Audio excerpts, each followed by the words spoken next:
My name is Rebecca, and I never thought I'd become the kind of woman who hires a divorce lawyer. For 15 years, I believed in my marriage to Daniel.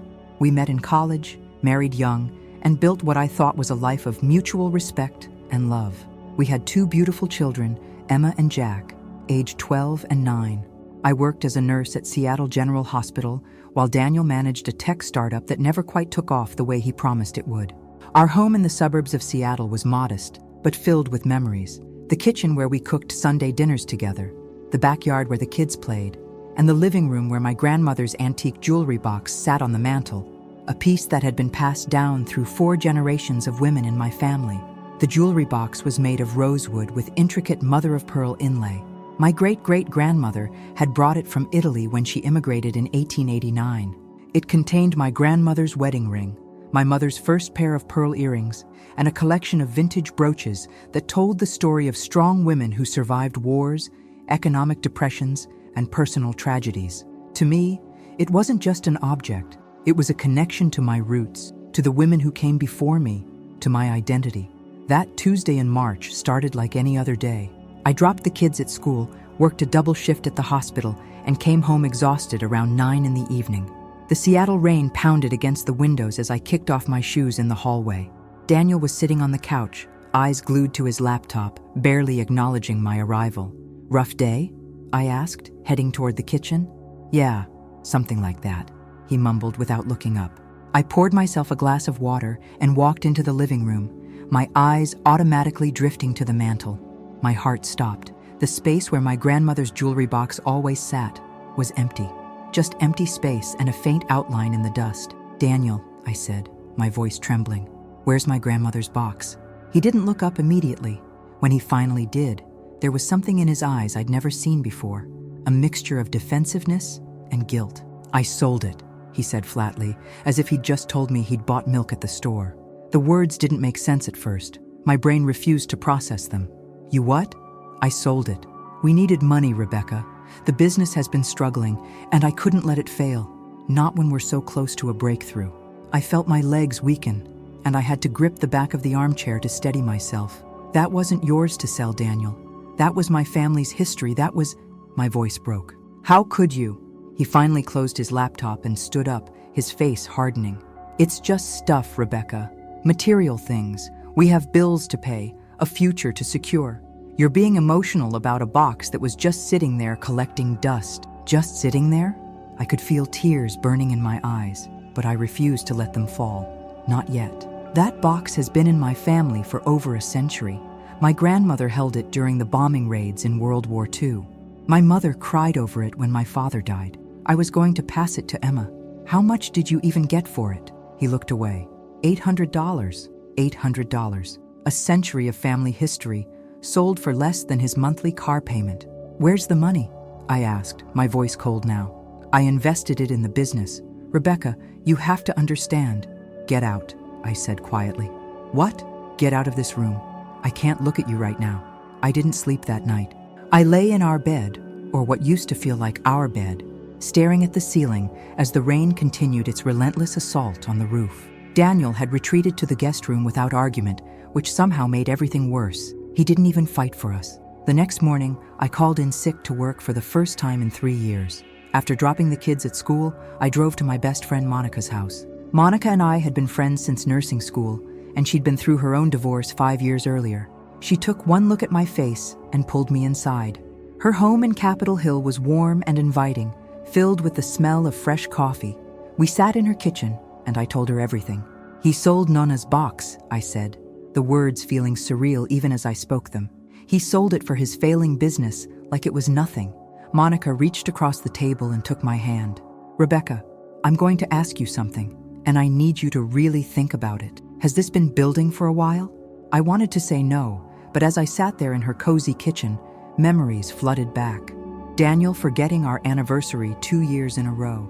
The way he dismissed my concerns about money while spending thousands on his business ventures. How he'd stopped asking about my day or the kids' activities. The growing distance between us that I'd attributed to stress, but was really something deeper, a fundamental lack of respect. "I think I've been ignoring the signs," I admitted. "I kept telling myself marriage is work, that we all go through rough patches. But this, Monica, he sold my family's history for $800 and didn't even think to ask me first. What do you want to do? She asked gently. I looked out her window at the Seattle skyline, partially obscured by gray clouds. I think I need to talk to a lawyer, just to understand my options. Monica nodded. I know someone. Her name is Patricia Chen. She handled my divorce, and she's tough but fair. She doesn't mess around. That afternoon, I found myself in Patricia Chen's downtown office. The space was professional and calming, with floor-to-ceiling windows offering a view of Elliott Bay. Patricia was a woman in her mid-50s with sharp eyes and a no-nonsense demeanor that immediately put me at ease. Tell me everything, she said, opening her notepad. I explained the situation, the sold heirloom, the pattern of dismissive behavior, the financial decisions made without my input. Patricia listened without interruption, occasionally jotting notes. First question, she said when I finished. Do you want to save this marriage, or are you here because you're ready to end it? I'd been asking myself that question all night. I don't think there's anything left to save. The man who would sell my grandmother's jewelry box without asking isn't the man I married. Or maybe he is, and I just refuse to see it. Patricia nodded. Okay, second question. What does your financial situation look like? That's the problem, I said. I have about $3,000 in my personal savings account, but most of our assets are joint. His business has been hemorrhaging money for years, but he keeps saying it's about to turn around. I make decent money as a nurse, but legal fees. Patricia held up her hand. Before we discuss fees, let's talk about what we're dealing with. You've been married 15 years, you have 2 minor children, you're the primary breadwinner, and your husband has made significant financial decisions without your consent. Washington is a community property state, which works in your favor. As for my fees, my retainer is typically $5,000. My heart sank. I didn't have $5,000, not without dipping into the joint account, which would alert Daniel immediately. Patricia must have seen my expression because she leaned forward. Rebecca, I'm going to be honest with you. Your case is compelling, and I believe you deserve representation. However, I also run a business. Is there any way you can come up with the retainer? I shook my head, feeling defeated. Not without him knowing. Think about it, Patricia said, handing me her card. Sometimes clients get creative. They sell belongings, borrow from family, take out personal loans. If you're serious about this, you'll find a way. As I drove home through the rain-slicked streets of Seattle, Patricia's words echoed in my mind. If you're serious about this, you'll find a way. That night, after putting the kids to bed, I sat in my home office and looked through our joint financial records. What I found made my blood run cold. Daniel hadn't just been struggling. He'd been lying. He'd taken out credit cards in both our names, accumulated over $40,000 in debt for his business, and had been making minimum payments that I knew nothing about. The $800 from my grandmother's box was a drop in the ocean of his financial irresponsibility. But as I dug deeper, I found something else. Sitting in our safe deposit box was a collection of silver coins my grandfather had given me years ago. I'd forgotten about them. They weren't family heirlooms in the emotional sense, just an investment my grandfather thought might appreciate. I'd never felt attached to them the way I had to Nona's box. The next morning, I took the coins to 3 different dealers. The best offer I got was $4,200. It wasn't quite enough for Patricia's retainer, but it was close. I called Monica. Can I borrow $800? Of course, she said immediately. But why that specific amount? Because that's what my marriage cost, I said, and I'm going to use it to get out. Patricia Chen filed for divorce 3 weeks later. The look on Daniel's face when the process server handed him the papers would have been comical if the situation weren't so heartbreaking. He came home that evening, papers in hand, looking genuinely shocked. Rebecca, what is this? We had one fight, and you're throwing away 15 years. I was making dinner for the kids, carefully chopping vegetables while Emma and Jack did homework at the kitchen table. I kept my voice calm and low. Not now, Daniel. The kids are here. This is insane, he said, but he had enough sense to walk away. Later that night, after the kids were asleep, he tried again. We can work this out. I'll go to counseling. I'll do whatever you want. I looked at the man I'd spent 15 years of my life with and felt nothing but exhaustion. You sold my grandmother's jewelry box for $800 and didn't think twice about it. You've accumulated $40,000 in debt without telling me. You've lied about the business, about our finances, about everything. There's nothing left to work out." His face transformed from pleading to angry in seconds. "You had no right to snoop through our finances." "They're my finances too, Daniel. That's what marriage means, or it's supposed to." He hired a lawyer the next week, a guy named Brad Thompson, who had a reputation for being aggressive. The gloves came off immediately. Brad sent Patricia a letter demanding that I pay half of Daniel's business debts, claiming that since we were married, I was equally responsible. Patricia laughed when she read it. "He's reaching. Washington law is clear. Debt incurred for a sole proprietorship that benefited only one spouse isn't automatically split. We'll fight this." But Brad Thompson wasn't done. He filed a motion claiming that I had stolen marital assets by taking the silver coins without Daniel's knowledge. The hypocrisy was stunning. "He's trying to intimidate you," Patricia explained in her office. "It's a common tactic. He knows the coins weren't marital property in the meaningful sense. They were a gift to you specifically from your grandfather, but he wants you to feel scared and uncertain." "It's working," I admitted. Patricia leaned back in her chair. "Rebecca, I need you to trust me. I've been doing this for 23 years. I've seen every trick in the book. Right now, we're in the strong position. You're the primary earner. You're the primary caregiver for the children. You can prove a pattern of financial irresponsibility on his part. The jewelry box situation alone paints him in a terrible light. A judge is going to look at this case and see a husband who disrespected his wife's family heritage and made reckless financial decisions. Trust the process." The process, as it turned out, was grueling. Discovery phase meant turning over years of financial records, emails, and documentation. Brad Thompson tried to paint me as a cold, money-obsessed woman who cared more about material possessions than her family. Patricia systematically destroyed that narrative with evidence of Daniel's spending habits, his lies about the business, and testimony from friends about how devoted I was to my children. The hearing about the jewelry box was particularly painful. I had to testify about what it meant to me, describing in detail the history of the piece, while Daniel sat at the defense table looking bored. Patricia had done her homework, though. She tracked down the antique dealer who bought the box from Daniel.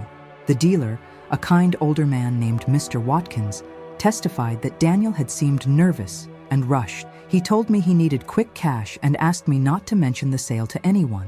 When I offered him $1,200, he said he'd take $800 if I could pay cash immediately. That's when I knew something wasn't right. That box was worth at least $3,000, probably more to a serious collector. The courtroom went silent. Even Daniel's lawyer looked uncomfortable. Daniel had not only sold my family heirloom, he'd undersold it dramatically and pocketed the cash in a way that suggested he knew exactly how wrong he was. "Mr. Morrison," the judge said, her voice icy, "did you inform your wife before selling her family's property?" "It was in our house, Your Honor." "I thought—" "Did you inform your wife?" the judge repeated. "No, Your Honor." Patricia presented evidence of the debt Daniel had hidden, the credit cards, the failed business ventures. She showed how my nursing salary had supported the family while Daniel chased dream after dream, always promising that the next venture would be the one that paid off. "Your Honor," Patricia said in her closing argument, "this isn't just about a jewelry box. Though that violation of trust is significant, this is about a pattern of financial abuse, of disrespect, and of one spouse carrying the entire burden of a family, while the other pursued vanity projects at the family's expense. My client is asking for primary custody of the children, child support proportional to Mr. Morrison's potential earnings, and for Mr. Morrison to be held solely responsible for the business debts he incurred without her knowledge or consent." Brad Thompson argued that Daniel deserved a fresh start, that everyone makes mistakes, that I was being vindictive. The judge didn't look convinced. The judge's ruling came down 6 weeks later. I was at work when Patricia called, and I stepped into an empty patient room to take the call. "We won," Patricia said simply. "On almost everything." I had to sit down. "What does that mean?" "You get primary custody. Daniel gets supervised visitation every other weekend and Wednesday evenings until he can prove financial stability. You get the house. He has to refinance to remove your name from the mortgage or sell his share to you at current market value. All business debts are his sole responsibility. He owes you child support based on his potential earning capacity as a tech professional. not his actual current earnings. And here's the best part. The judge ordered him to pay your legal fees. What? I couldn't process what I was hearing. All $23,000 of them, Patricia said, and I could hear the smile in her voice. The judge found that his sale of your family heirloom without consent, combined with the hidden debt, constituted financial misconduct. She ruled that he should bear the cost of the divorce he made necessary. I started crying right there in that empty hospital room. Patricia, I don't know how to thank you. You already did, she said. You trusted me, you were honest, and you fought for yourself and your kids. That's all I needed. When I told Monica that night, she opened a bottle of wine. So the $800 we borrowed to pay for the lawyer will be paid back by the man who created the need for the lawyer in the first place, I finished. Karma has a sense of irony. Telling the kids was harder. Emma, at 12, understood more than Jack did. We sat them down in the living room, the space where my grandmother's box used to sit, and explained that Daddy would be living somewhere else, but that both of us loved them very much. Is this because Daddy sold Nana's box? Emma asked quietly. I was shocked she knew about that. You heard us fighting? She nodded. I didn't understand why it was such a big deal. It was just a box. I pulled her close. Sweetheart, it wasn't just a box. It was a connection to the women in our family who came before us. It was a symbol of strength and survival. But more than that, Daddy selling it without asking showed that he didn't respect what was important to me. And marriage has to have respect. Will we be okay? Jack asked, his 9-year-old face scrunched with worry. Yes, I said firmly. We're going to be more than okay. We're going to be happy. And slowly, we were. Daniel moved into a small apartment in Renton and got a job at a tech company, finally using his degree to earn a steady paycheck instead of chasing startup dreams. The supervised visitations became unsupervised after 3 months when he proved he could be responsible. Our interactions were cordial, but distant. The house felt different without him, lighter somehow. I repainted the living room a soft blue that I'd always wanted, but Daniel said was too feminine. I put up photos of the kids, of my grandmother, of my mother. I created new rituals, Friday movie nights, Sunday morning pancakes, weekly calls with my mom in Arizona. Emma started playing piano, and her music filled the house with beauty. Jack joined Little League, and I never missed a game. My nursing shifts were demanding, but I made sure to be present for my children in ways I'd let slide during the marriage when I was constantly trying to manage Daniel's moods and financial crises. 6 months after the divorce was finalized, I got an unexpected call. It was Mr. Watkins, the antique dealer. Mrs. Morrison, or I suppose it's Ms. Harrison now. Rebecca is fine, I said. Rebecca, I wanted you to know that your grandmother's jewelry box came back to me. The person I sold it to is moving overseas and can't take it with them. They're selling their entire collection. I immediately thought of you. If you're interested, I'd be happy to sell it back to you at the price I paid your ex-husband, $800. It's worth more, but it seems right. I met him at his shop that Saturday. The jewelry box sat on the counter, as beautiful as I remembered. I ran my fingers over the mother-of-pearl inlay, feeling the connection to my past, to the strong women who came before me. I'll take it, I said. There's something else, Mr. Watkins said, reaching under the counter. He pulled out a small envelope. This was inside. Your ex-husband must not have checked before he sold it. Inside was a letter, written in my grandmother's handwriting. It was dated 3 months before she died, addressed to me. My dearest Rebecca, it read. If you're reading this, I'm gone, and you've opened our family's box. This box has survived wars, poverty, immigration, and heartbreak. It survived because the women in our family are survivors. We're strong, even when we don't feel strong. We endure, and we protect what matters. Not this box, but each other, our children, our dignity. Whatever challenges you face in life, remember that you come from a long line of women who faced worse and prevailed. The box is just wood and pearl. You are the real treasure. Love, Nonna. I stood in that antique shop and cried. Not sad tears, but tears of recognition and gratitude. My grandmother had been right. I had survived. I had protected what mattered. That evening, I placed the jewelry box back on the mantel in my living room. Emma came downstairs and saw it there. You got it back, she said, running over to examine it. I did, I said, and someday it'll be yours. But more important than the box itself is what it represents. Can I tell you about your great-great-great-grandmother who brought it from Italy? We sat together on the couch, and I told her the stories my grandmother had told me. Stories of strength, resilience, and women who refused to be broken by circumstance. Emma listened with wide eyes, asking questions, connecting with her heritage. Later, after the kids were in bed, I sat alone in the living room with a cup of tea, looking at the jewelry box. The divorce had cost me money, time, and emotional energy, but it had also given me something invaluable: my self-respect, my independence, and a future where I could raise my children to understand that some things are too precious to compromise on. Daniel had sold my heirloom for $800, thinking it was just a transaction. But that $800, or rather, the $800 Monica and I borrowed, had funded Patricia Chen, the lawyer who helped me reclaim my life.